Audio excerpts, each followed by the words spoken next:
सम्मिलितं येन तस्मै श्री गुरुवे नमः। भवानी काम करेंगे को ये कौन सा गांव है? अच्छा, तो आज हम यही विश्राम करेंगे रात्रि।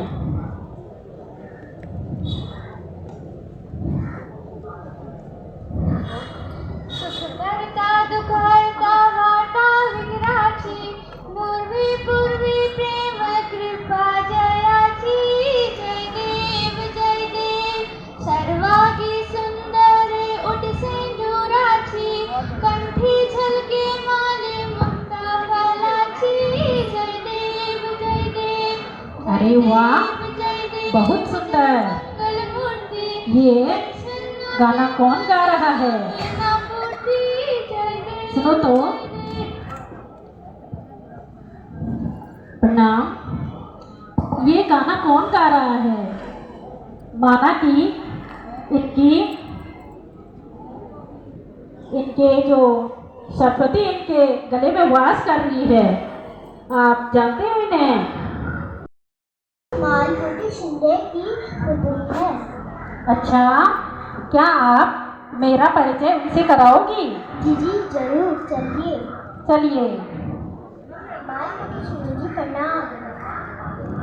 मालकोटी शिंदे जी, हमारे गांव में कोई परदेसी आए हैं, वो आपसे मिलना चाहते हैं।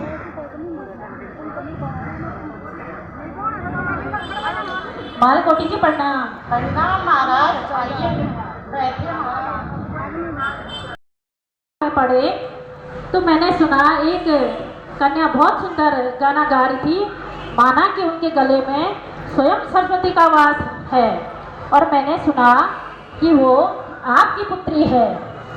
मेरा मन कर फेरी फेरी बैया पकड़ ले, हेरी फेरी बैया पकड़ ले, हेरी फेरी पहलो फेरो फेरी लाड़ी बे बाबू की प्यारी।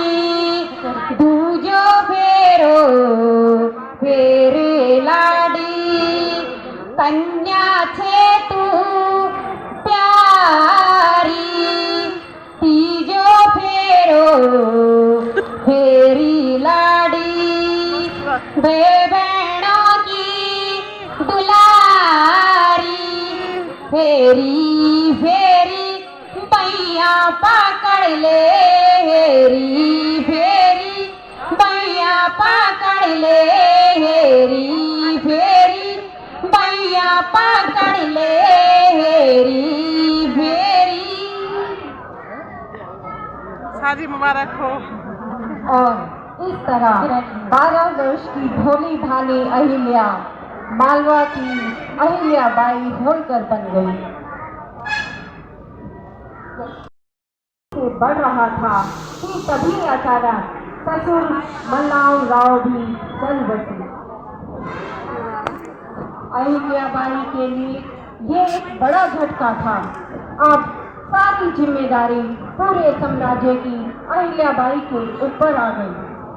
अहिल्याबाई ने एक बड़ा फैसला किया और पूरे साम्राज्य की बागडोर यह कहकर अपने बेटे को दे दी कि उन्हें अपने दादाजी की तरह राज्य को संभालना है। और उन्होंने अपने बेटे का राज तिलक किया। लेकिन नियति को कुछ और ही मंजूर था। अपने राज तिलक के कुछ समय बाद ही उनके बेटे को गंभीर बीमारी हो गई और वह भी चल बसे। अपने 22 साल के बेटे की मृत्यु से अहिल्याबाई टूट गई।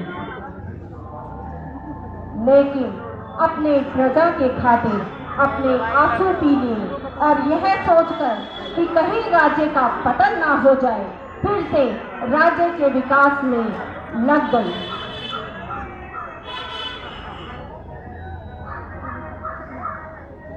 बहुत सुंदर है बेचारे।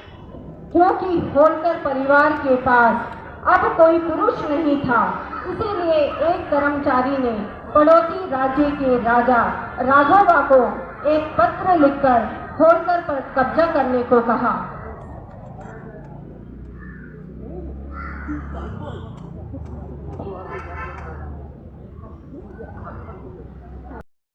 के उन्हें अपने राज्य में मिला सकते हैं।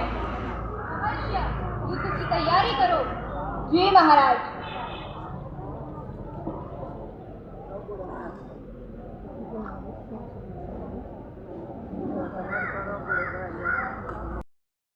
सत्य है तो वाकई में ये बात चिंता का विषय है। क्या एक रानी को अपना समझने का दुस्साहस उस राघव ने किया है?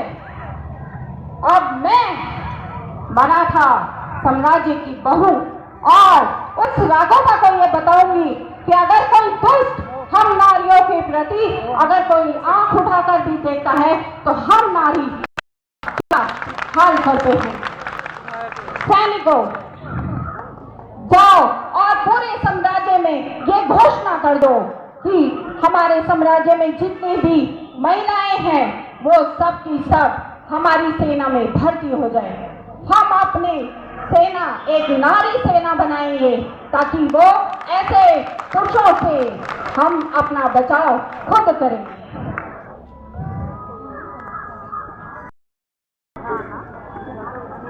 मुझे लगता है कि अब हमारी महिला सेना तैयार हो चुकी है। सैनिकों, अब तुम मेरा संदेश उस राघव तक पहुंचाओ और उस लोग को ये संदेश दो कि हमारी नारी सेना अब उससे युद्ध करने के लिए तैयार है।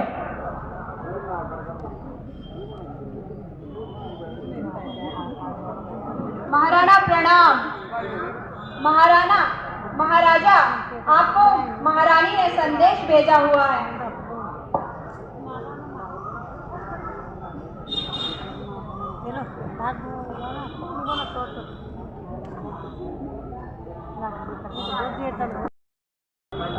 इसलिए अब मैं तुम्हें युद्ध भूमि पर बताऊंगी कि जब एक महिला अपने दृढ़ निश्चय पर अटल कर लेती है तब वो क्या से क्या कर सकती है। मेरी महिला सेना अब युद्ध में तुम्हारा संहार करेगी, लेकिन तो इस कलंक को कभी नहीं मिटा पाओगे कि तुमने महिलाओं से युद्ध किया। इसीलिए अच्छा होगा कि अगर तुम अपने निर्णय पर 100 बार विचार करो, अन्यथा परिणाम के तुम स्वयं जिम्मेदार हो। अरे बाप रे, मैं तो घबरा गया। सैनिक, जाकर महारानी अहिल्याबाई को यह संदेश भिजवा दो कि हम यह युद्ध नहीं लड़ सकते हैं। जी महाराज। महारानी प्रणाम। महारानी, पड़ोसी देश के राजा ने संदेश भेजा है कि वह युद्ध को विराम देना चाहते हैं। बहुत खूब, मुझे खुशी हुई कि हम नारी सेना के सामने एक ऐसा इंसान जो हम नारियों के ऊपर बुरी नजर रखता है, उन्होंने अपना निर्णय जो है वो बदल दिया। अगर नारी शक्ति चाहे तो क्या से क्या नहीं कर सकती। ये बात और जज्बा हम सभी को सिखाना है। बहुत बहुत धन्यवाद काजल जी, आपने बहुत सुंदर परफॉर्मेंस। बड़ा प्रोग्राम हो गया है समाप्त और हम लोग जा रहे हैं घर की ओर। ये है गोचर बाजार। गोचर बाजार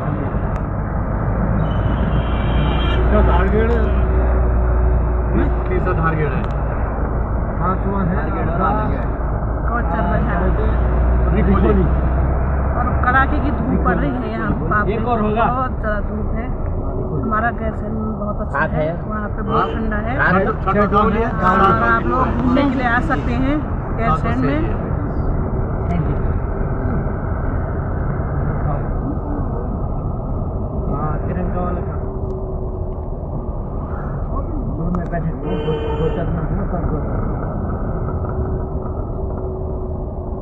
आज पैदल सफ़र करना बहुत बेकार है नहीं